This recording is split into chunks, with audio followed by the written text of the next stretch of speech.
அரேபியாவின் ஒரு முக்கிய கோத்திரத்தின் தலைவருக்கு மகனாக பிறந்தவன் குவாஸ் சிறு வயதிலேயே பயணிக்குச் சென்றபோது அங்கே லைலா என்ற சிறுமியைச் சந்தித்தான். பார்த்த முதல் நொடியே இருவருக்கும் இடையே ஒரு புரியாத பிணைப்பு ஏற்பட்டது.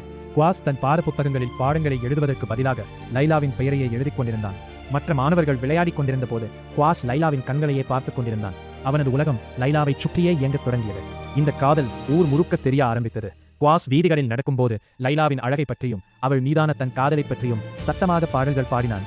இதை பார்த்த மக்கள் இவன் காதலால் பித்தாகிவிட்டான் என்று கருதி அவனுக்கு மஜ்னு, பைத்தியக்காரன் என்று பெயரிட்டார்கள். ஆனால் மஜ்னுவோ நான் அவனை நேசிக்கவில்லை, நான் அவளாகவே மாறிவிட்டேன் என்று சொல்லித்திருந்தான். ஒருமுறை மஜ்னுவின் தந்தை தன் மகனின் நிலையை பார்த்து வருந்தி லைலாவின் தந்தையிடம் சென்று பெண் கேட்டார்.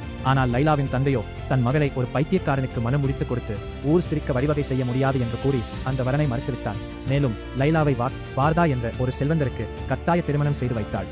லைலா திருமணத்திற்கு பிறகு ஒரு சிறைப்பட்ட பறவையைப் போல வாழ்ந்தாள். அவளது கணவன் அவளை அன்பு செய்தாலும் அவள் இதயம் முழுவதையும் மஜ்னுவே ஆக்கிரமித்திருந்தான். ஒரு நாள் மஜ்னு ரகசியமாக லைலாவை சந்திக்க வந்தான். அந்த சந்திப்பு மிகவும் உருக்கமானது. இருவரும் ஒருவரை ஒருவர் பார்த்து கண்ணீர் வடித்தார்கள். மஜ்னு அவளிடம், நீ வேறொருவருக்கு மனைவியாக இருந்தாலும் என் ஆத்மா உன்னோடுதான் இருக்கிறது என்று கூறிவிட்டு பாலைவனத்திற்கு சென்றான்.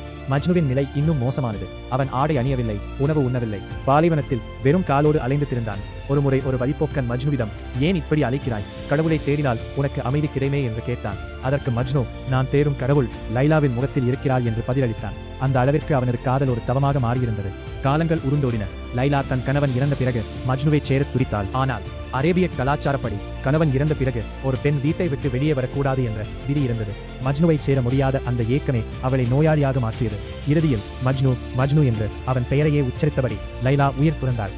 லைலா இறந்த செய்தி கேட்டு ஓடி வந்த மஜ்னு அவளது கல்லறையை அடைந்தான். தன் உயிரை விடும் முன் அந்த கல்லறையின் மீது அவன் செதுக்கிய வரிகள் இதோ: உன் கல்லறையைச் சுற்றியுள்ள சுவர்களை நான் முத்தமிடுகிறேன். உண்மையில் நான் இந்த சுவர்களை முத்தமிடவில்லை. இந்த சுவர்களுக்குள் உறங்கும் உனது நினைவுகளை நான் முத்தமிடுகிறேன். இந்த கற்கள் மீது எனக்கு காதலில்லை. இந்த கற்களுக்கு அடியில் உறங்கும் உன்னையே நான் காதலிக்கிறேன். இந்த வரிகளை எழுதி முடித்த மஜ்னு அந்த கல்லறையை கட்டியணைத்தபடியே தன் ஆவியை துறந்தான். அவனது காதல் மரணத்தையும் தாண்டி இன்றும் வாழ்ந்து கொண்டிருக்கிறது.